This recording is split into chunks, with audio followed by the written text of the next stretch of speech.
नमस्कार, economy today में आप सभी का स्वागत। मैं हूं मुकुल शर्मा। कारोबार जगत की तमाम खबरों से आपको रूबरू कराएंगे, लेकिन आइए सबसे पहले नजर डालते हैं आज की टॉप लाइन्स पर। श्रम एवं रोजगार मंत्रालय की ओर से जारी ईपीएफओ से संबंधित ताजा आंकड़ों के मुताबिक जनवरी महीने में ईपीएफओ में जोड़े गए 16.02 लाख सदस्य, करीब 8.08 लाख सदस्यों ने पहली बार कराया नामांकन। आईआईएफएल फाइनेंस लिमिटेड और जेएम फाइनेंशियल प्रोडक्ट्स लिमिटेड की नियामकीय अवहेलना के मामले में आरबीआई विशेष ऑडिट शुरू करेगा। दोनों गैर बैंकिंग वित्तीय कंपनियों पर आरबीआई ने कर्ज देने पर रोक लगा रखी है। नियामक ने इन दो गैर बैंकिंग वित्तीय कंपनियों के विशेष ऑडिट के इच्छुक ऑडिट फर्मों के लिए ई टेंडर जारी किया। भारतीय बीमा विनियामक और विकास प्राधिकरण आईआरडीआई ने अपने 125वीं बोर्ड मीटिंग में 7 अन्य नियमों के साथ इलेक्ट्रॉनिक बीमा बाजार बीमा सुगम को मंजूरी दी। लोगों को बीमा सुगम के जरिए एक ऐसा इंश्योरेंस इंफ्रास्ट्रक्चर मिलेगा जहां सभी इंश्योरेंस कंपनियों की जानकारी एक प्लेटफॉर्म पर उपलब्ध होगी। और सप्ताह के पहले कारोबारी दिन यानी सोमवार को होली की छुट्टी होने के बाद आज दूसरे दिन गिरावट के साथ खुला भारतीय शेयर बाजार। पिछले सप्ताह के आखिरी कारोबारी दिन हरे निशान के साथ बंद हुए थे सेंसेक्स और निफ्टी। तो आज की टॉप लाइन्स आपने जानी। क्या कुछ खास कारोबार जगत की अगर बात की जाए, और वहीं आपको बता दें भारत दुनिया में सबसे तेजी से बढ़ती अर्थव्यवस्था है। इसके साथ ही देश में अरबपतियों की संख्या भी तेजी से बढ़ रही है। हुरन इंडिया रिच लिस्ट 2023 के मुताबिक देश में 1319 लोगों के पास 1000 करोड़ रुपए से अधिक दौलत है। एक साल में इस लिस्ट में शामिल लोगों की संख्या में 216 की बढ़ोतरी दर्ज की गई है। इस लिस्ट में 278 लोगों को पहली बार जगह मिली। ये पहला मौका है जब इस लिस्ट में शामिल लोगों की संख्या 1300 पार कर गई है। पिछले 5 सालों में इस संख्या में 76% तेजी आई है। और दूसरी ओर चीन और ब्रिटेन में अरबपतियों की संख्या में गिरावट आई है, जबकि यूरोप में अभी स्थिरता है। हुरुन ग्लोबल के चेयरमैन पद वर्फ का कहना है कि ये ट्रेंड ग्रोथ में महत्वपूर्ण असमानताओं को दिखाता है। हुरुन एक रिसर्च ग्रुप है जो दुनिया भर के सबसे अमीर लोगों की लिस्ट प्रकाशित करता है। 1998 से अमीरों के आंकड़े जुटाने वाले वर्फ का कहना है कि दूसरे देशों के मुकाबले भारतीय कारोबारियों में काफ़ी अधिक आत्मविश्वास दिखता है। उन्होंने कहा कि भारत में कारोबारी मानते हैं कि अगला साल बेहतर होगा, जबकि चीन में उन्हें लगता है कि अगला साल बदतर होगा। यूरोप में भी कुछ खास उम्मीद नहीं दिखती है।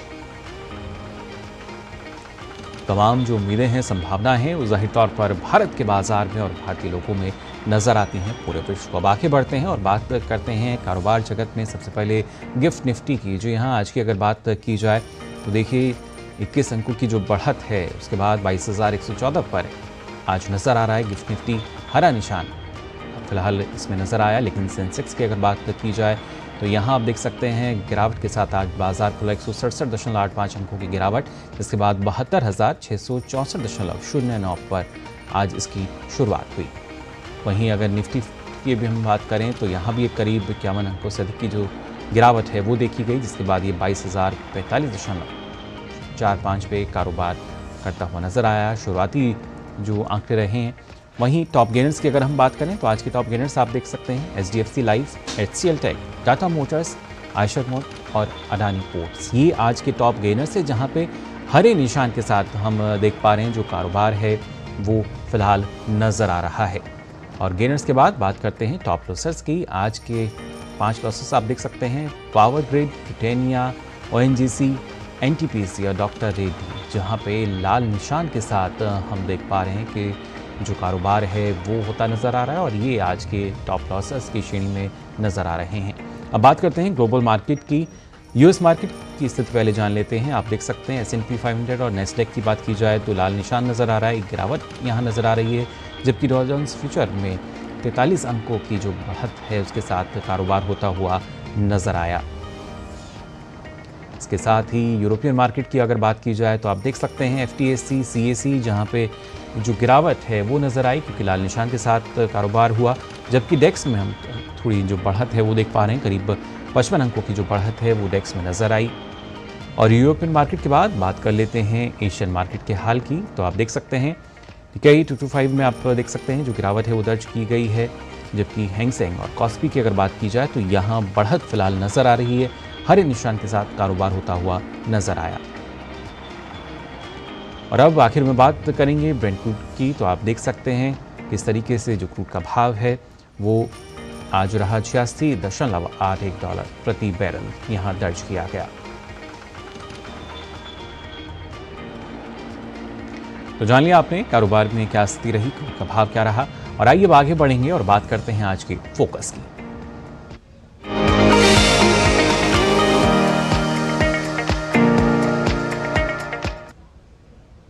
ग्लोबल रेटिंग एजेंसियों के सकारात्मक अनुमान की बात की जाए या फिर बढ़ता विदेशी निवेश, भारत आज एक मजबूत स्थिति में नजर आता है। तेज गति से हुए आर्थिक विकास ने रोजगार की संभावनाओं को भी बढ़ाया है, जिस वजह से संगठित कार्यबल में युवाओं और महिलाओं की भागीदारी भी अब बढ़ती हुई नजर आ रही है।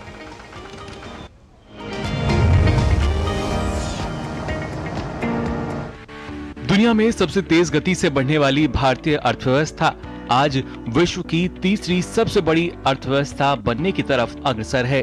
ग्लोबल रेटिंग एजेंसियों के सकारात्मक अनुमान हो या फिर बढ़ता विदेशी निवेश, भारत आज एक मजबूत स्थिति में है।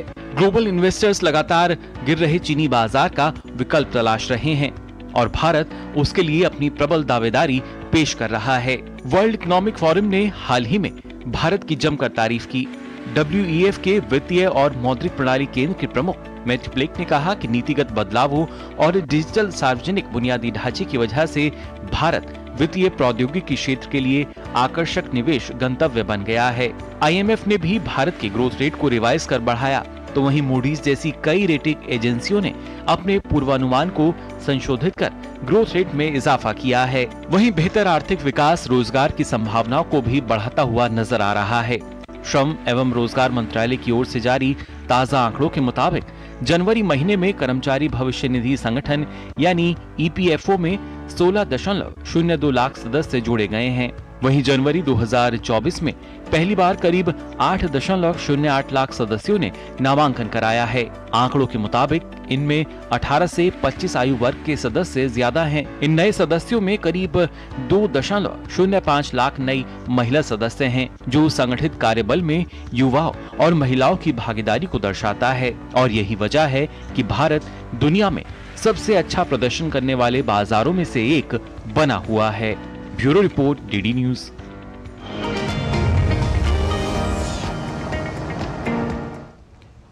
तो जाना आपने किस तरीके से जो आर्थिक विकास है उसको गति मिल रही है, इस पर हम चर्चा करेंगे, लेकिन फिलहाल यहां रुक रहे हैं। एक छोटे से ब्रेक के लिए जल्द हाजिर होते हैं।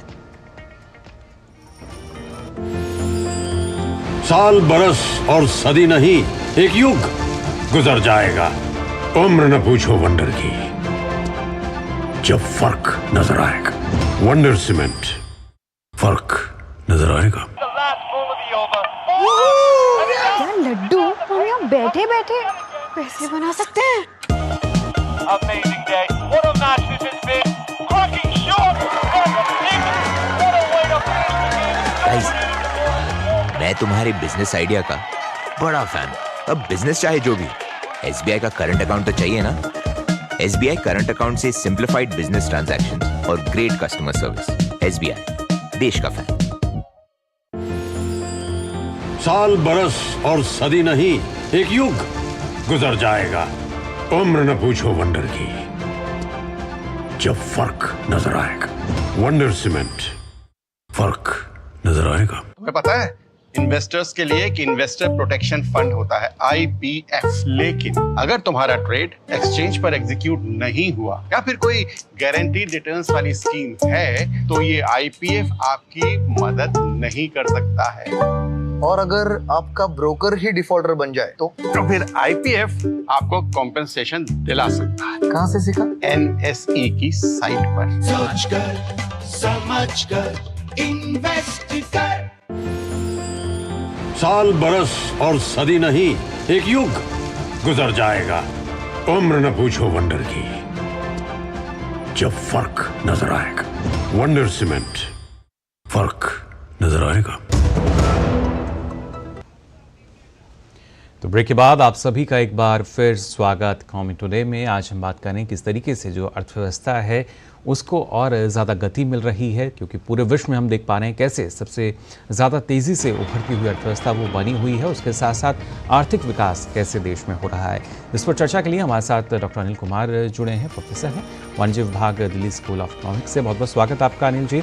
जानना चाहेंगे आपसे, जिस तरीके से हम देखते हैं जो हमारी देश की अर्थव्यवस्था है, जितनी ग्लोबल रेटिंग एजेंसीज़ की अगर बात की जाए पहले, तो कहीं ना कहीं उन्हें अपना जो अनुमान था उसको बदलना पड़ा, उसमें सुधार करना पड़ा, और फिर जो ग्रोथ रेट है वो हमने देखा किस तरीके से बढ़ता हुआ नजर आया है।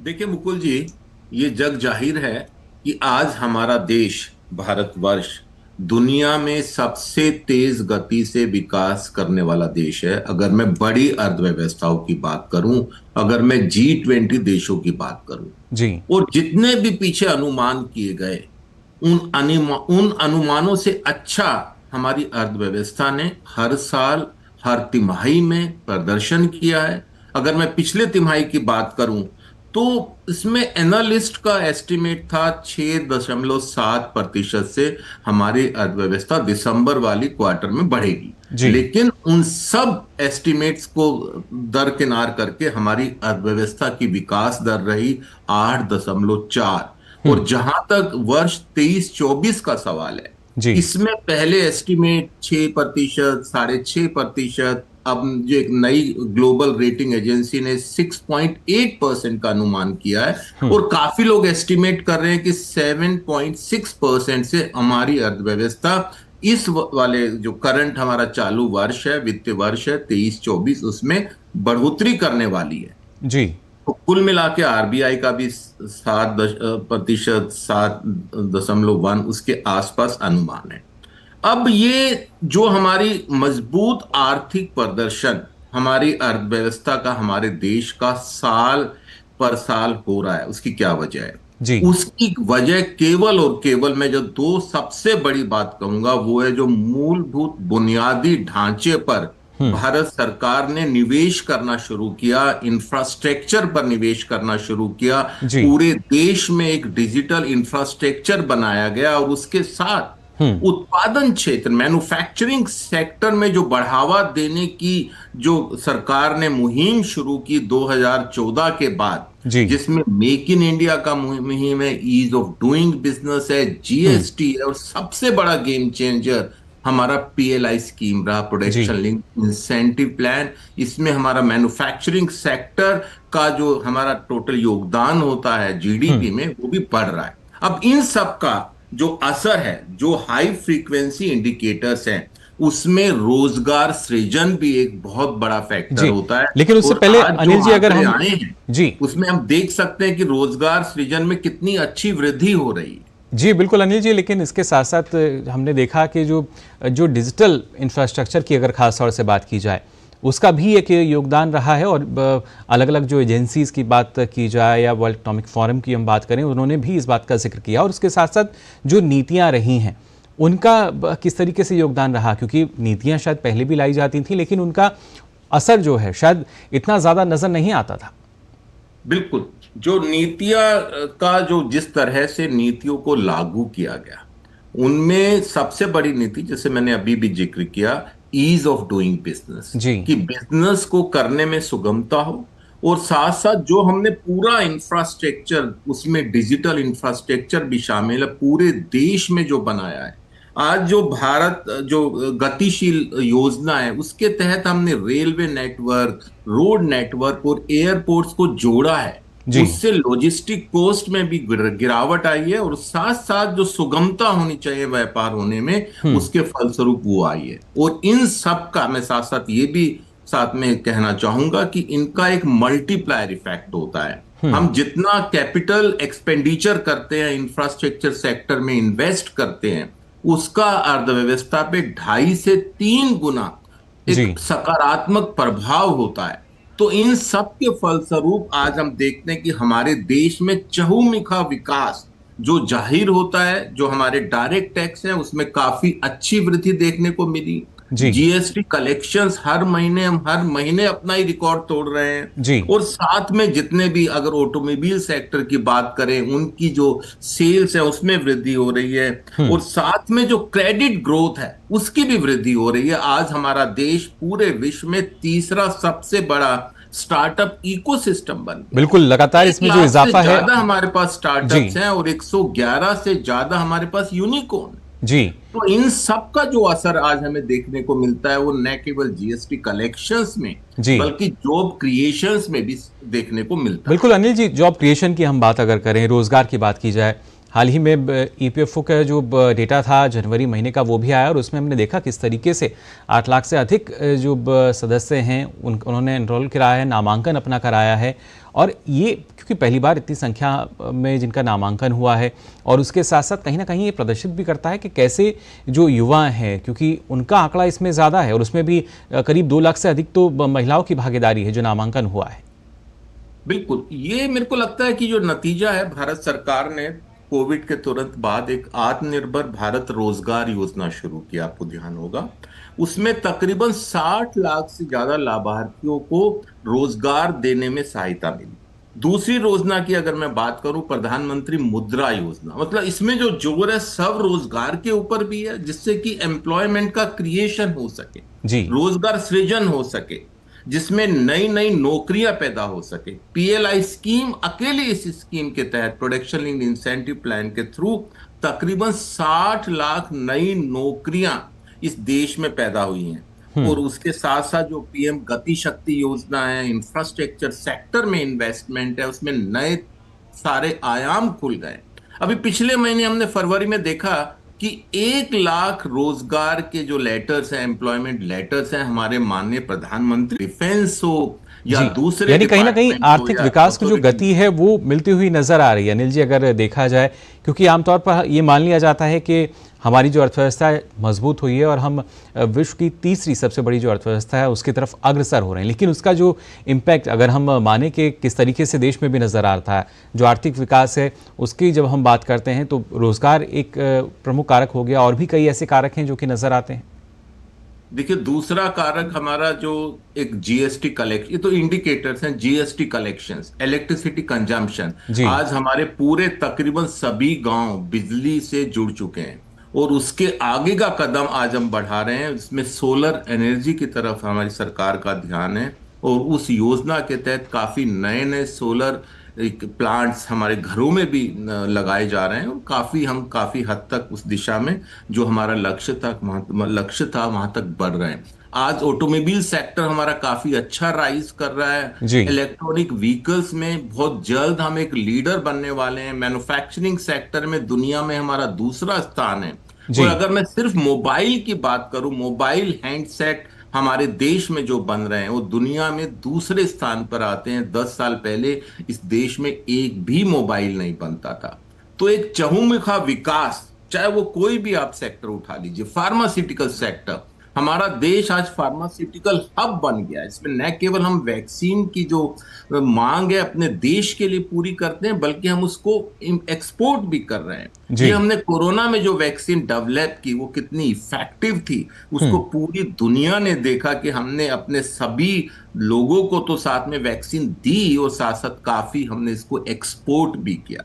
बिल्कुल तो अनिल जी, लेकिन इसमें जो कि किस गति से हम लोग बढ़ रहे हैं और जो विकास है वो चहुमुखा विकास जी, लेकिन इस चहुमुखी विकास में जो निवेशकों का तौर पे अगर देखा जाए, क्योंकि जो विदेशी निवेशक हैं वो लगातार रुचि दिखा रहे हैं भारत के बाजार के लिए, क्योंकि विश्व में उभरता हुआ एक बड़ा बाजार है ये, वो जो एक नया इंटरेस्ट डेवलप हो रहा है, जो कहीं ना कहीं एक विकल्प जो बनता जा रहा है, क्योंकि जो विश्व की दूसरी सबसे बड़ी अर्थव्यवस्था है चाइना की अगर हम बात करें तो वहाँ पे हालात जो हैं वो शायद विपरीत नज़र आते हैं और पूरा जो विश्व है, दुनिया है, एक विकल्प की खोज में है और वहाँ पे शायद भारत एक प्रबल दावेदार। बिल्कुल, जब कोविड के बाद जब सप्लाई चेन में डिसरप्शन हुआ तो हमारा देश एज चाइना प्लस पॉलिसी हमारे देश ने अडॉप्ट की कि चाइना का विकल्प और उसके लिए जितनी भी फैसिलिटीज इस देश में होनी चाहिए बाहर के निवेशकों को आकर्षित करने के लिए, वो कि हमारे खुद प्रधानमंत्री जी ने आह्वान किया make in India and make in India for the world. Open arm से हमने मैन्युफैक्चरिंग जितने भी जो बड़ी बड़ी कंपनीज थी उनका हमने न केवल स्वागत किया बल्कि उनके लिए जितनी भी फैसिलिटीज हम क्रिएट कर सकते थे वो हमने करने की कोशिश की। हमने इस देश में बहुत अच्छा इंफ्रास्ट्रक्चर बनाया। डायरेक्ट टैक्स के रेट केवल 15%, आप सोचिए केवल 15% न्यू मैन्युफैक्चरिंग यूनिट्स पर डायरेक्ट टैक्स के हिसाब से उनको इंसेंटिव दिया गया। और प्रोडक्शन लिंक्ड इंसेंटिव प्लान तो इतनी कारगर सिद्ध हुई कि जिसमें न केवल काफी रोजगार के अवसर पैदा हुए बल्कि हमारा प्रोडक्शन की कैपेसिटीज भी काफी हद तक बढ़ी है और उसमें हम काफी एक्सपोर्ट करने की स्थिति में आ गए।